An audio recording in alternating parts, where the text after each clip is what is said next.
Oh, hey guys, so now here's part 2 of my top 10 comics from the New 52. So we left off with number 5, Nightwing. Now Nightwing takes number 5 because it's great, to see Dick Grayson as Nightwing again. For moving from Batman back to his old position as Nightwing, which is great. One thing I didn't like about this was his costume design. The red and black just doesn't do it for me. I liked his old black and blue. You know how people say there's just something about black and blue that just works so together and makes someone look so cool. Not saying that his costume isn't cool, but it's just something I didn't like. But that's just a small thing. But all in all, comic is great. How they're doing the story thus far with Psycho as the main villain right now, and just building the character for Nightwing and his backstory with Hayley Circus is just fantastic. It's amazing. It's great. It's one of the reasons why I love Nightwing right now. And Dick Grayson, all in all, his character is really great. When he was Batman, it was just a breath of fresh air because he wasn't so dark and moody all the time. He was happy and Robin. Like before Dick Grayson became Batman, he used to be Nightwing and Robin, and usually he would smart mouth. He would always make stupid jokes or just funny, comedic, comments and stuff like that, which is great. And that's one characteristic that I love about Nightwing, and that's the one reason why I think he is the best Batman I've ever seen. It's just, I don't know, I just like it. Batman's great. It's just, I'll talk more about that next time. But yeah, Nightwing. Number 5. So, coming up at number 4, we have Batman and Robin. Batman and Robin, I have to say, we already know who Bruce is, and we already know who Damian is already. But now we're introducing different concepts to these characters. Like, Bruce has to be more careful with Damian now. Like, he's afraid that either Damian will turn against him or he will die. But, he had that fear before with all the other Robins. But why this one? Why is this the one different? Because Damian is obviously his son. He cares more about Damian than any other Robin he has ever cared about.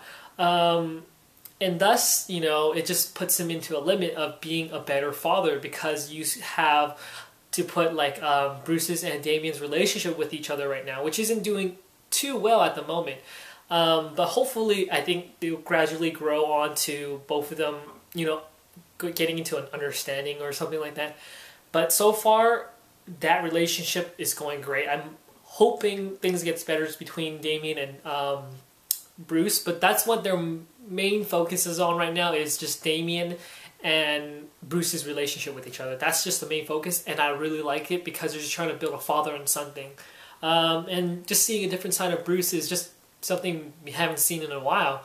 And yeah, that's why it takes number 4. Number 3.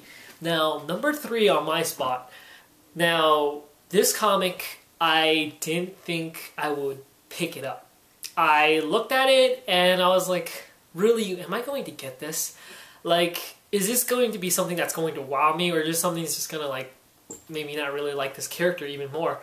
And he was an underestimated character, and that character has to be Aquaman.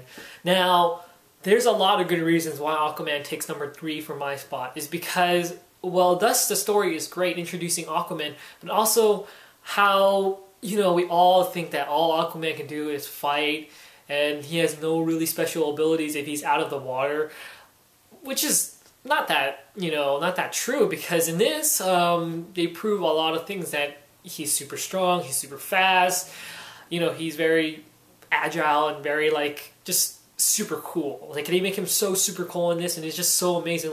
You will never ever thought, Aquaman was going to be this awesome and this epic.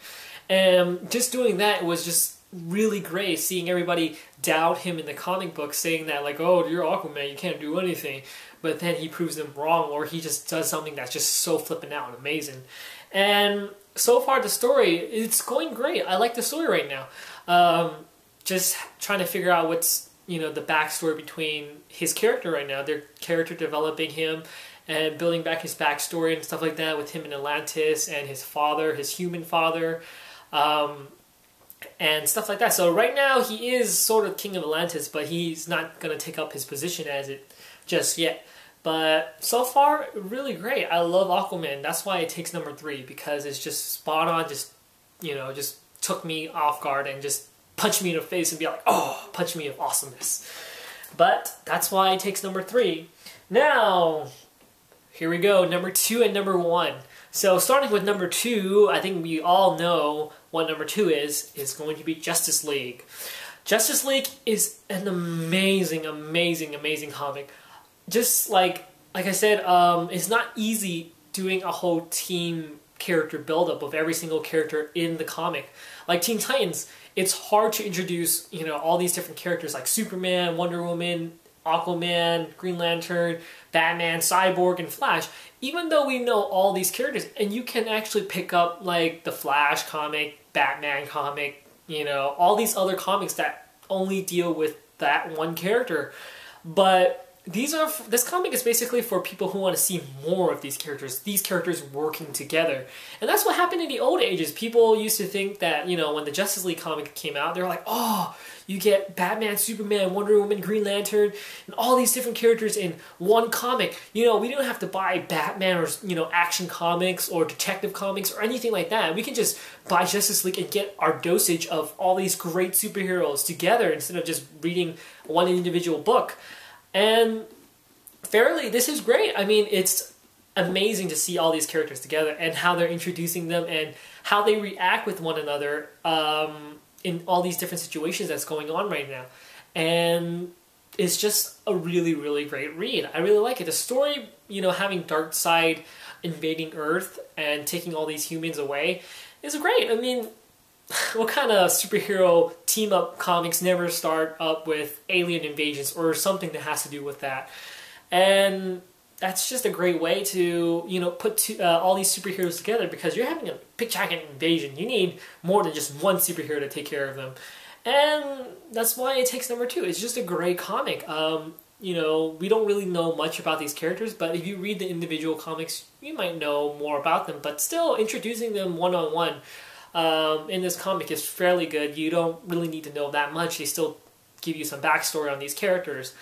And yeah, I just have to say, Justice League is doing great. Now, number 1. I think you all will know what number 1 for me is going to be Batman. Now, Batman is not my number 1 because, I love Batman, because he's my favorite character. I didn't put him up there because I love Batman that much. I put him up there because when I was, going to pick up all these different Batman comics like Batman and Robin, Batman Detective Comics, I was never going to pick up Batman or Batman the Dark Knight because I was like, there's just too much Batman comics right there. I just want to stick up with just Batman and Robin and Batman Detective Comics. But then a friend recommended Batman to me, so, I said, what the heck, why not, check it out. I picked up Batman, and I fell in love with it. How can I miss this? Because Scott Snyder wrote this. He wrote Gates of Gotham, and he made Gotham a character in that comic series. And it was just really great to see. And he does it again in Batman. He makes Gotham its own character, which is, fantastic. It's amazing. Storytelling-wise is great. The whole Court of Owls story right now is great. I love it. I love it so much. It's just amazing. The first issue blows me away. Like, this issue blew me away. Second issue, even better. Third issue, it just keeps going better and better. This is like my most anticipated comic every single month is Batman, because it's just so freaking awesome. I just can't wait to get my hands on issue number 4 right now, because it's just a great comic. And, I'm praising this a lot, and it does deserve, credit that it's just a great comic. Scott Snyder deserves a lot of credit for, what he's doing right now. He's making a great, great comic book series with Batman. I'm happy he picked up the Batman and, starts writing stories for him now. It's great. I love Scott Snyder. Enough said. This comic is really great. There's nothing really bad about it. And yeah, it's really great. And I have to say, I love the detective work in this comic. It was just amazing how they did the detective work. They had scanning the autopsy report of the guy, and just figuring out all these different hints and clues to all these this whole mystery between the Court of Owls and everything. It's just great. It was just great. It's amazing. And yeah, and that is my top 10 comics of, from the New 52. And I hope you guys enjoy it. Like I said, these are my opinions. I hope to hear what you guys have to say. Like, what is your favorite, comics out of the New 52? Or what is your top 10? You can comment on this video, or just message me, tell me what you think about this New 52. And I think it's doing great. What else I have to say is that I didn't review Wonder Woman, but I have to say Wonder Woman was okay. If I would categorize Wonder Woman, she would maybe take, she would take number 8. She would actually take Teen Titans' spot, because Wonder Woman was a pretty good comic. I really liked it. It's just, just some aspects of it that I didn't like. But yeah, so hopefully you guys get to see my Black Friday video that will come out soon, I hope. But if not, just keep waiting. I might do some other videos, maybe talk about manga again, hopefully. But yeah, that's all I have to say, and I'll talk to you guys later.